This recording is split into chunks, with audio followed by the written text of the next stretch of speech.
There's a reason the middle class stays the middle class, generation after generation. And it survives every raise, every side hustle, every year of hard work. It isn't income. It isn't laziness. It's a single invisible pattern, handed down quietly like a family heirloom, from parents who never knew they were passing it on. Most people live their whole lives inside it and never name it once. Today, we're going to. Let's keep this honest. This isn't a video about spending less on coffee. It's not about avocado toast or willpower or some budgeting app that finally fixes your life. Those are distractions. The real pattern is bigger, quieter, and almost invisible because it looks exactly like a normal, responsible life. So here's the question worth 11 minutes of your time. Why does more money so rarely turn into more wealth? Why can a family earn more in every generation and still end up in exactly the same place? To answer that, let me introduce you to a family. 3 generations of the same family. And by the end, you'll watch the pattern move through all of them like a current. Start with Ray. Ray was born in 1948.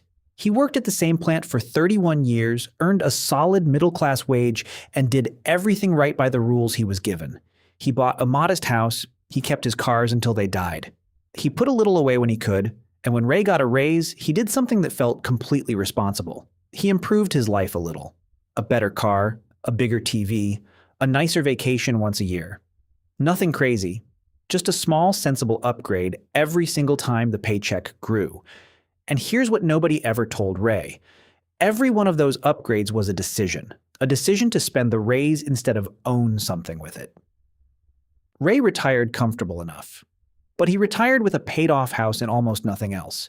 His income climbed for 30 years. His wealth barely moved an inch. And he never once felt like he was doing anything wrong because he wasn't, by the only standard he was ever taught. That's the first thing to understand about this pattern. It doesn't punish you for breaking the rules. It punishes you for following them. Now meet Ray's daughter, Linda. Linda watched her dad and learned the lesson without anyone ever saying it out loud. Work hard. Get the raise. Reward yourself. Look stable. Linda earns more than her father ever did, adjusted for everything, close to double, and she should be miles ahead of where he was. But she isn't, because Linda inherited the pattern and then she inherited something worse. She inherited more ways to spend it. The 5-year car loan instead of the paid-off car. The bigger house with the bigger payment. The credit card that turns a good month into a great one, and a bad month into a debt. Every time Linda's income went up, her lifestyle rose to meet it. Dollar for dollar. Economists have a boring name for this. They call it lifestyle inflation. But that clinical little phrase hides how it actually feels from the inside. It doesn't feel like inflation. It feels like finally getting to enjoy your money. It feels like arriving. And that feeling, that warm and completely reasonable feeling, is the trap closing. Here's the part that should make you sit up. Let's say Linda gets a $10,000 raise. Real money. The kind of raise people wait years for. Now watch where it goes. A nicer car payment eats $300 a month. That's $3,600 a year. Gone. A slightly bigger house, or a remodel loan she finally feels she deserves, takes another $400 a month. There goes $4,800 more. And the rest just dissolves into the quiet upgrades. The better phone plan, the streaming stack nobody cancels, the dinners out that used to be a treat and somehow became a Tuesday. And just like that, the $10,000 raise is gone. Not wasted exactly. Spent. Spent on a life that looks a little more successful and builds absolutely nothing underneath it. Linda didn't get richer. She got more expensive, and a year later she'll tell you, honestly and a little confused, that she just doesn't know where the money went. But you know now. It went where every raise in this family has gone for 3 generations. It went into looking the part. But here's the part almost nobody in this family ever tried. So let me show you the other road. The exact same raise, the exact same $10,000, pointed in a completely different direction. Imagine Linda took just $500 a month of that raise before her lifestyle ever saw it, and sent it towards something she owned instead of something she consumed. Not all of it, just half. She still gets some of the upgrade. She still enjoys the money. But $500 a month invested steadily at a typical long-term return becomes something almost absurd over a working life. And to be clear, nothing in the market is guaranteed. Some years are ugly. But run it at the kind of average the market has delivered over decades, and across 30 years, that single decision grows to north of $700,000. Same raise, same income, same job. The only thing that changed was the direction. One version of Linda ends up with a nicer car in the driveway and nothing behind it. The other ends up with $750,000 quietly working while she sleeps. That is the entire difference between the two families you know who earn the same money and somehow live in completely different worlds. And here's why almost nobody chooses that second road. Ownership is invisible. Nobody sees your investment account in the driveway. Nobody compliments the quiet little stake you bought in something that pays you back or the balance that grows a little every month in the dark. But everybody sees the new truck. Everybody notices the kitchen remodel and the badge on the hood of the car. So the middle class pattern doesn't just spend the raise, it spends the raise on the things other people can actually see. Because looking successful feels almost exactly like being successful, right up until the day you finally need the money and discover it was never really there.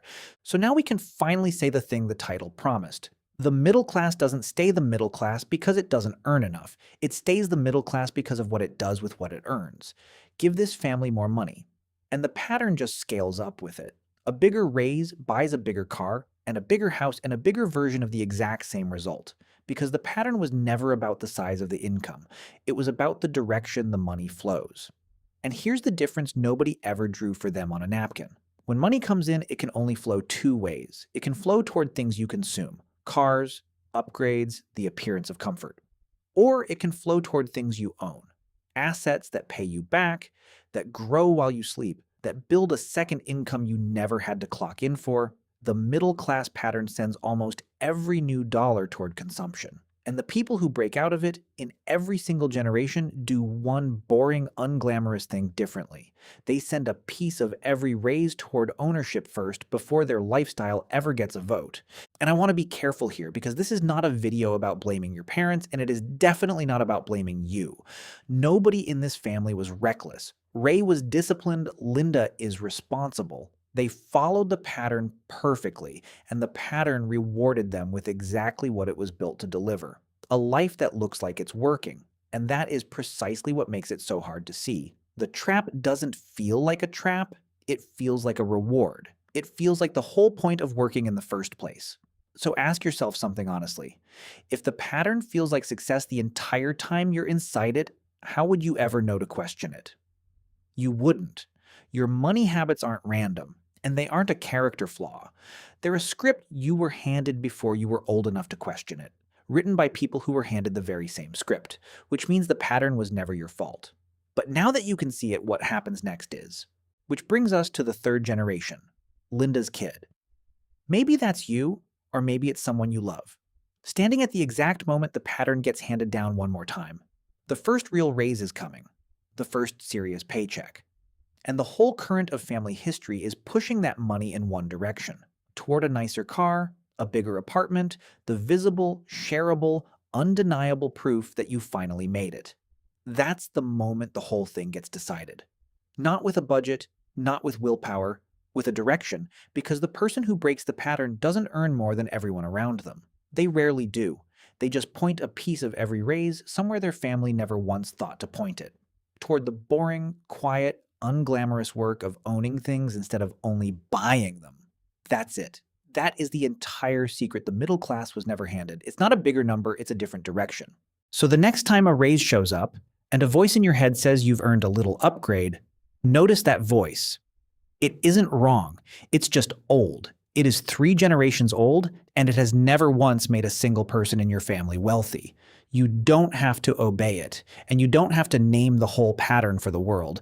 You just have to name it for yourself, out loud, because the first step out of any trap is being able to see the walls. So tell me in the comments, which generation are you standing in right now, and which pattern did you inherit without ever noticing you'd picked it up? Genuinely, no judgment here. Half the people watching this are about to recognize themselves and their parents in the same breath. And if this made you see something you'd been living inside for years without a name for it, subscribe. Because we break down the quiet money patterns that shape your whole life long before you ever get the chance to choose them.